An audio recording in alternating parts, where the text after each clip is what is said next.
¿Qué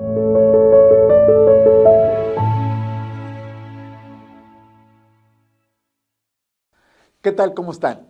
¿Qué les parece si hablamos un poco acerca de lo que hacen los cronistas? Porque la necesidad de conocer nuestro origen y su influencia en el presente y el futuro exige investigar la historia en documentos y vestigios de hechos y cosas importantes. La escritura es el principal transmisor de la historia, pero no es el único. Se debe considerar a los astrónomos que estudian la historia del universo, a los geólogos la historia del planeta, a los paleontólogos que interpretan la historia de la vida, los arqueólogos que estudian las sociedades pasadas, los antropólogos las sociedades extintas, los etnólogos la evolución de las culturas de los pueblos, sus tradiciones y sus creencias. Los historiadores investigan y analizan la historia en escritos e imágenes, y pueden especializarse en historia militar, social, política o de otras actividades humanas. ¿Y qué hacen los cronistas entonces?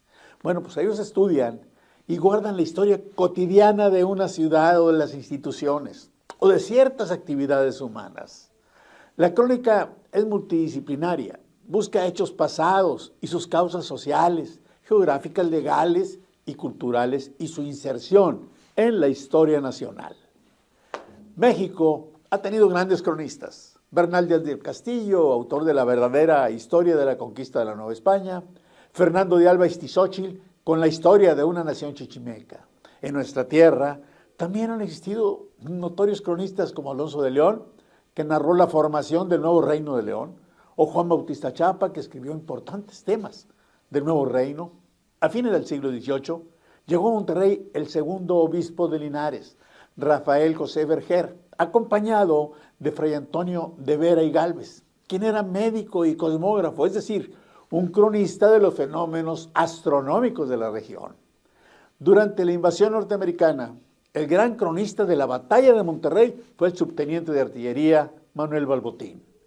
En el siglo XIX, el benemérito José Luis González, en su obra Colección de Noticias y Documentos para la Historia del Estado de Nuevo León, nos legó una fuente histórica indispensable para entender a nuestra tierra. En el siglo XX, José P. Saldaña, hombre de armas y de letras, fue el primer cronista oficial de Monterrey, designado por el alcalde César Lazo. Su obra comprende más de 30 libros y miles de artículos. En 1992, el alcalde Benjamín Clarión designó cronista de la ciudad a don Israel Cavazos, de quien hemos estudiado y desglosado su magnífica obra, y nos consta que su vida fue de entrega total a la archivología, la historia y la crónica. En diciembre de 2016, el Cabildo de Monterrey, a propuesta del alcalde Adrián de la Garza, nombró a un servidor cronista oficial de la ciudad, uno de los más grandes honores de mi vida, que entraña dos de mis pasiones, la historia y el servicio a mi ciudad natal.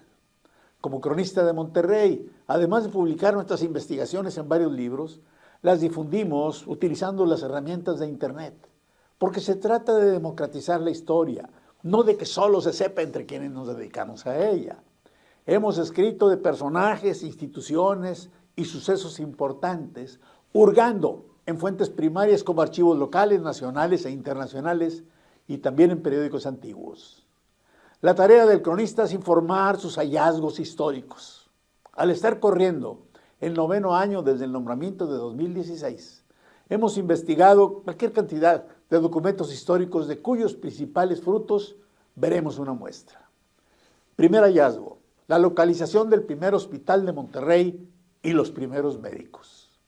Investigando en documentos fechados de 1600 al año 1604, encontramos el primer hospital de la ciudad, en una merced a favor de Juan López, vecino de esta ciudad, de un solar para casa, donde está la cruz, que es frontera del hospital hacia el río. Eso dice textualmente el histórico documento. Los frailes que evangelizaban en la ciudad eran Andrés de León, Diego de Arcaya y Antonio de Salduendo. Y como de León era el superior, pues debía atender los oficios religiosos, la administración del convento, la iglesia y el camposanto.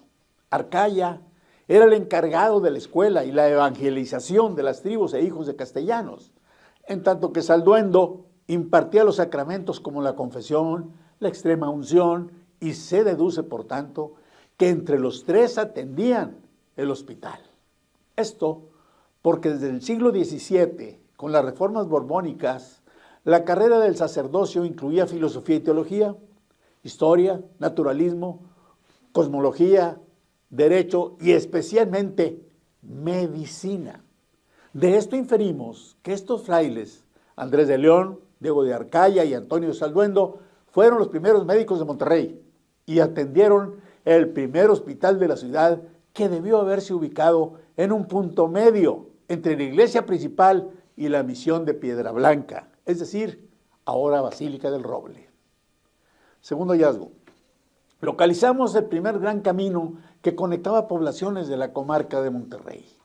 En 1635, siendo alcalde Gonzalo Fernández de Castro, aparecen los registros de Minas que se construyó un camino que recorría la ribera sur del río Santa Catarina y conectaba el centro de Monterrey con la Hacienda de la Cruz al oriente, hoy Guadalupe, y al poniente San Pedro de los Nogales, hoy San Pedro Garza García, en un trazo parecido al de la actual avenida Morones Prieto. Tercer hallazgo. Ahora, también sabemos que Monterrey ya era ciudad políglota desde la época colonial, porque en tiempos del gobernador Martín de Zavala había pregoneros políglotas. El tlaxcalteca Don Domingo pregonaba en náhuatl y en otras lenguas locales, y Pedro Elías en otomí, que era su lengua materna, y distintas lenguas indígenas. Además, en la ciudad se hablaba lenguas ibéricas como el castellano, aragonés, catalán, vasco, el asturleonés, más otra docena. También lenguas mesoamericanas como náhuatl, purépecha, otomí y otras. Finalmente, aquí en Aridoamérica había unas 300 lenguas vivas, por lo que la región era una verdadera Torre de Babel. Interesante es saber que la mayoría de los indígenas hablaban hasta 5 lenguas: la materna, una ibérica, una mesoamericana y un par de lenguas de tribus aridoamericanas. Hallazgo número 4. Identificamos al primer gran constructor de caminos. En 1672, el alcalde Blas de la Garza Falcón lidiaba con una epidemia de viruela que generó hambruna. Y para que no desapareciera el ganado del nuevo reino, el rey fijó un impuesto de medio real por cabeza de ganado que saliera. Para hacer cumplir esa ley, construyó o dio mantenimiento a los caminos oficiales, ubicando garitas y prohibiendo el tránsito de ganado por las veredas y brechas. En forma especial, lo hizo con el Camino Real, hoy Avenida Hidalgo, que iba a Saltillo. Además, los caminos a Cerralbo, a Almadén, que es Monclova ahora, a Espíritu Santo, Texas, y al que iba a Barlovento o Costas del Golfo. Esto le dio a Blas de la Garza Falcón prestigio como el primer gran constructor de caminos. Hallazgo número 5. Nos enteramos cómo funcionaba el primer sistema de alertas en la ciudad. Debido a la recrudecida guerra contra los aborígenes, el mismo alcalde de la Garza Falcón implementó el sistema de encender fogatas para avisar a los vecinos la presencia de indios belicosos. Una fogata estaba en el obispado, otra por donde estaba ahora el Palacio de Gobierno y la última por donde luego estarían las tenerías. Aunque hay indicadores de que esta estrategia de alerta era global del Imperio Español, pues este método se utilizó también en el puerto de Manila para anunciar la llegada de piratas. El tiempo, como ya sabemos, el tiempo apremia en la televisión y vamos a suspender este relato y lo continuaremos próximamente.